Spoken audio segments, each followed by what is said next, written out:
పవన్ కళ్యాణ్ ప్రతిపక్ష బాధ్యత కూడా తీసుకుంటే ఆ పార్టీకి మంచి జరుగుతుంది.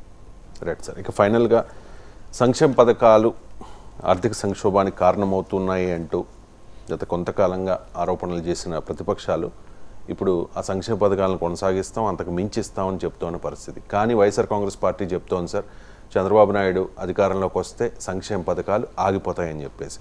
నిజంగా ఏపీ ప్రజలకు ఇటువంటి భయం ఉందా? కూటమి అధికారంలోకి వస్తే సంక్షేమ పథకాలు అంటే ఆగిపోతాయి. ఇవాళ ఉన్న రాజకీయ పరిస్థితులు ఏంటంటే సంక్షేమ పథకం ఏదైనా ఆగిపోతే ఆగిపోవచ్చు, పథకాలు ఆగిపోవు. అంటే పాలసీ డైరెక్షన్ మారదు, నేమ్ మారుతుంది. నేమే కాదు కొన్ని పథకాలు కూడా మారచ్చు.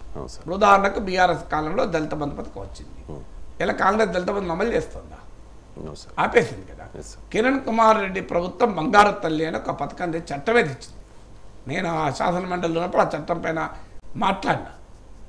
అప్పుడు కాంగ్రెస్ ప్రభుత్వం పోయింది, రాష్ట్రం విడిపోయింది, బంగారు తల్లి చట్టం ఎక్కడ అమలు కాలే కదా. అందువల్ల ఎప్పుడు కూడా కొన్ని పథకాలు ప్రభుత్వాలు మారినప్పుడు అనివార్యంగా ఆ పథకాలు ఉండవు. కానీ అదే సమయంలో బీఆర్ఎస్ రైతు బంధు పెట్టింది. ఇప్పటికి కూడా రైతు బంధు, కాంగ్రెస్ కూడా రైతు భరోసా పేరు మార్చొచ్చేమో, కానీ దానికి పెంచి అమలు చేస్తామని అంటలేరా? ఉచిత విద్యుత్తో రాజశేఖర రెడ్డి ప్రభుత్వం మొదలుపెట్టింది. ఆ రోజుల్లో టీడీపీ విమర్శించింది, కానీ తాము అధికారంలోకి వచ్చాక ఉచిత విద్యుత్ అమలు చేయలేదా?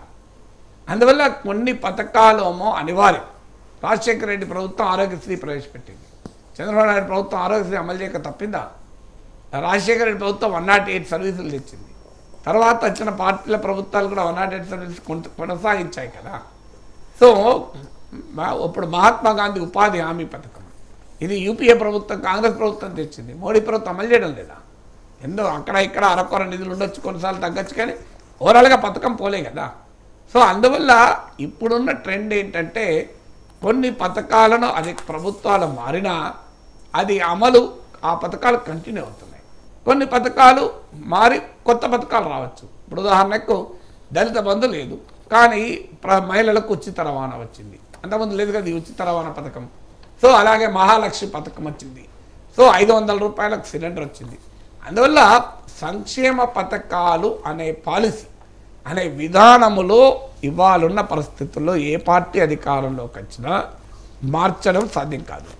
ఇంత నరేంద్ర మోడీ రేవడి కల్చర్ని విమర్శిస్తారు. మోడీ ప్రభుత్వం కూడా పీఎం కిసాన్ ఇలాంటి పథకాలు ప్రవేశపెట్టలేదు, డబ్బులు ఇచ్చే పథకాలు. అందువల్ల ఉచితాల మీద రోజు మాట్లాడే మోడీ ప్రభుత్వం కూడా ఆ పథకాల లబ్ధిదారుల పాలిటిక్సే చేస్తుంది కదా, వాళ్ళ ఓటు బ్యాంకులుగా ఉపయోగించుకుంటుంది కదా. అందువల్ల ప్రజల్లో ఒక సెన్స్ ఆఫ్ గ్రాటిట్యూడ్ నుంచి సెన్స్ ఆఫ్ ఎంటైటిల్మెంట్కి మారింది. అందువల్లనే పథకాలు ఒక్కటే ఎన్నికలు గెలిపించాం. మీ కేసీఆర్ ఇన్ని పథకాలు అమలు చేసినా ఎందుకు ఓడిపోయాడు? రైతు బంధు అమలైన చోటే కదా, గ్రామాల్లోనే కదా బీఆర్ఎస్కు తక్కువ ఓట్లు వచ్చినాయి, తక్కువ సీట్లు వచ్చినాయి. సో రైతు బంధు, దళిత బంధు, కళ్యాణ లక్ష్మి, ఉచిత విద్యుత్తు, ఇవన్నీ అమలైన రైతు బీమా, ఇవన్నీ అమలైన గ్రామాల ప్రాంతాల్లోనే బీఆర్ఎస్ దెబ్బతిన్నది. హైదరాబాద్లో ఈ రైతు బీమా లేదు, రైతు బంధు లేదు, హైదరాబాద్లో లేని చోట బాగా ఓట్లు వచ్చాయి కదా. అంటే పథకాలు మాత్రమే ఎన్నికల్లో గెలిపించవు.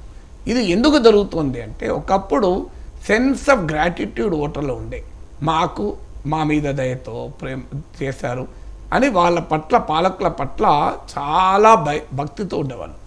ఇప్పుడు సెన్స్ ఆఫ్ ఎంటైటిల్మెంట్ వచ్చింది. ఇది నా హక్కు, వాడు సొమ్మిస్తాడా, వాడు ఇంట్లోకి వెళ్ళి ఇస్తాడా, వాడు ఎన్నికల్లో గెలవడానికి ఇస్తాడు, మాకు తెలియదా, మా మీద ప్రేమతో ఇస్తాడా, వాడు మా ఓట్లుగా వాళ్ళు ఇస్తున్నాడు అనే సెన్స్ ఆఫ్ ఎంటైటిల్మెంట్ ప్రజల్లో పెరిగింది. ఈ సెన్స్ ఆఫ్ ఎంటైటిల్మెంట్ పెరిగినాక ఫలానా పార్టీ, ఫలానా నాయకుడు దయతో మాకు ఇస్తున్నాడు అని అనుకోవడం లేదు ప్రజలు.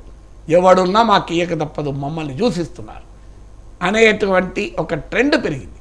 ఆ ట్రెండ్ వల్లనే పథకాలు ఒక్కటే గెలిపించవు. పథకాల ప్రభావం ఎన్నికలపైన ఖచ్చితంగా ఉంటుంది, లేకపోతే బీఆర్ఎస్కు 37% ఓటు నిలబడేది కాదు కదా. కానీ పథకాలు మాత్రమే గెలిపించవు.